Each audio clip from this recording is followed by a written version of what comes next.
Well, I found out there were a little group of us, about 5 of us, a doctor, a preacher, me, I was the pharmacist, somebody who organized the office, and we all came together and just felt called to do this ministry. And that was 22 years ago in 2003. And it took us about a year to really put it all together. And that was in our original location out on Kim Strand Road. And so it just sort of came together that way. And we started, I think our first day we were open, we saw 1 patient that day. So we've come a long way. Yeah, I bet.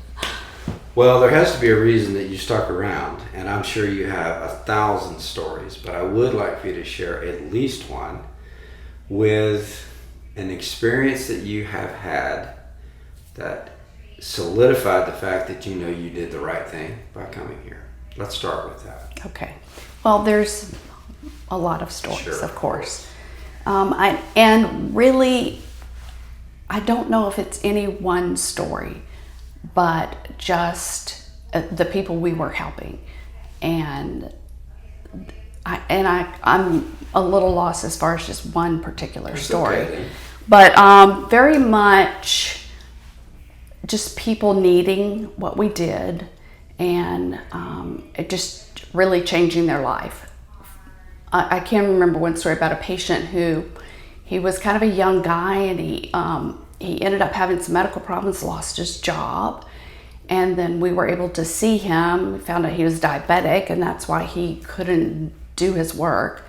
We got him his insulin. We got him all the things he needed. He was able to get a job. He was able to get insurance and sort of exist on his own. And so that's kind of what we're here for, is to really help people. It's not just a Band-Aid fix, but learn how to change their lives through health, through spirituality, and just from the help of God and people that love on them. You know, one thing I've heard over and over, and I figured this out real quick, is that, you know, normally when you go to a health clinic or whatever, you don't really interact with the mental side of it. Right. It's usually you're there for a particular fix. Sure. This is like one big umbrella that incorporates all of these things, which we know is wonderful, beautiful. I'm not sure how many people know about the place. I've only been here going on my 3rd year, and I didn't know about it. Right. Obviously, word of mouth has gotten you guys way down the road because you're pretty much packed in terms of your clinical side. Sure. Let's imagine this place was not here. How would you see things differently? Well, I think there would be a lot more people in the emergency room, for sure. I think there would be a lot of people who are not getting good medical care. They can't work because they're sick. They can't take care of their kids because they're sick. And that is a big impact that we make. We help out the other medical professionals. We help out other nonprofits. We work with a lot of people they work with to help them on the medical side. And now, you know, we're now into mental health care. And the other piece that I got really started with was, I talked to some doctors and they said, you know, Sarah, it's great for us to be able to see patients, make a diagnosis, but if they can't get the medicine they need, we're wasting our time. So you've got to help us with that. And so that was really the piece that I brought to this clinic, because if you can't afford the insulin, you can't get better. In fact, you're not going to make it, you know. So that was a really important piece, to be able to make sure they got total care in that way. Has that been an uphill climb for you, or were you able to magically slay that beast? Well, you know, I think as with everything at the clinic, it's come in pieces, and you start small.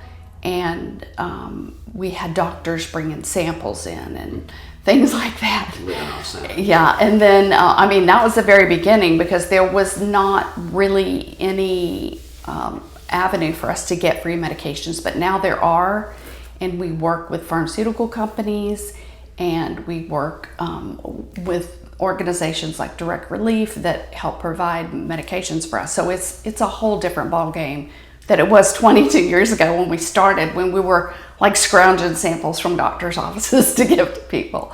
So we have come a long way there too. Yeah. Let me ask you this. I shared this story with the 2 pharmaceutical students earlier, because I've had bad experiences with places like Walgreens.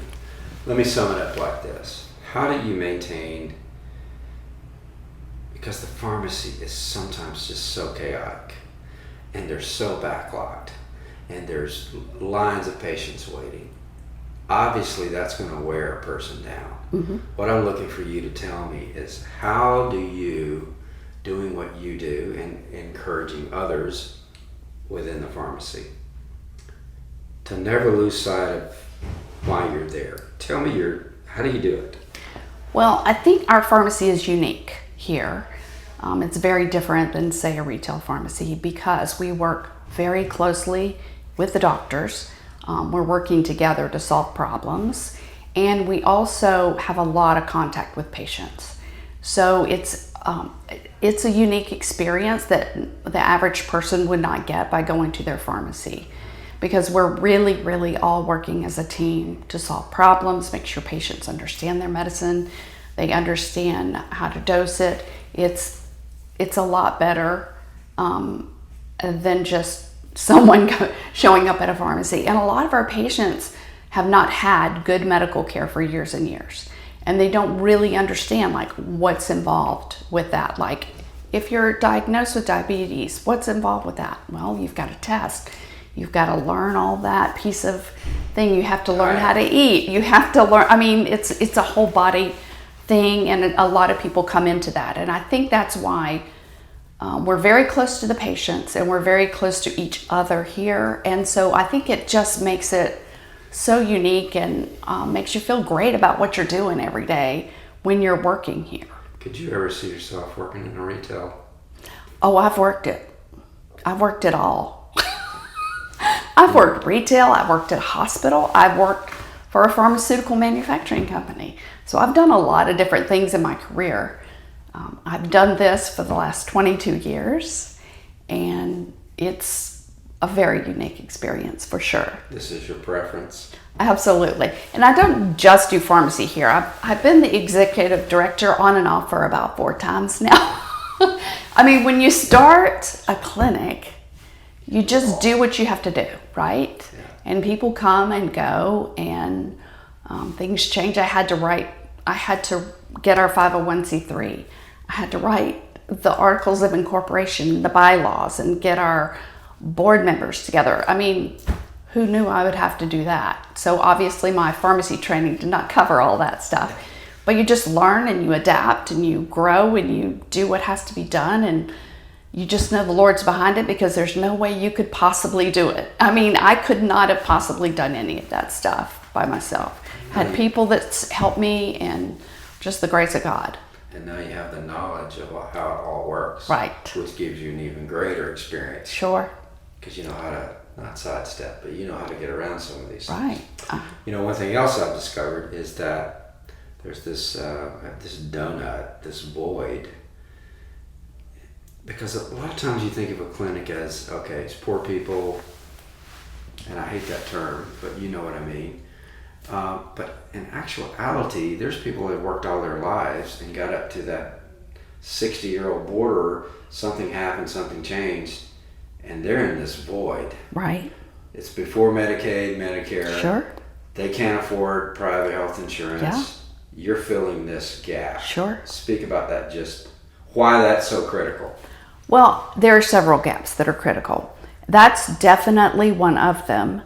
If someone has a job and for health reasons, then they can't do it, and then they lose their insurance, and so we're able to get them medically taken care of. And that person, typically, when you're getting to the age of 60, then you have more health problems, and so you typically need more help. And so we're trying to take care of those folks until they can get to 65 and get Medicare. And the other gap is a lot of people are working, but let's say they work for a small business. They work for a restaurant downtown and they're waiting tables. So that small business can't afford to pay for their insurance. And so they're working, but do they have enough to buy $1,000 a month insurance policy? No, they do not. And so we fill in the gaps there for folks. So it's not like it's just people who are not working or doing anything. They're working and doing their part, but medicine's very expensive these days. So You sleep better at night knowing that how many people you help. I do. I love this place. I mean, obviously I have a passion for it. I've been here for 22 years. So, and it's great to know what's happened, even though I may not know every individual patient. I know what we're doing is changing this community every single day.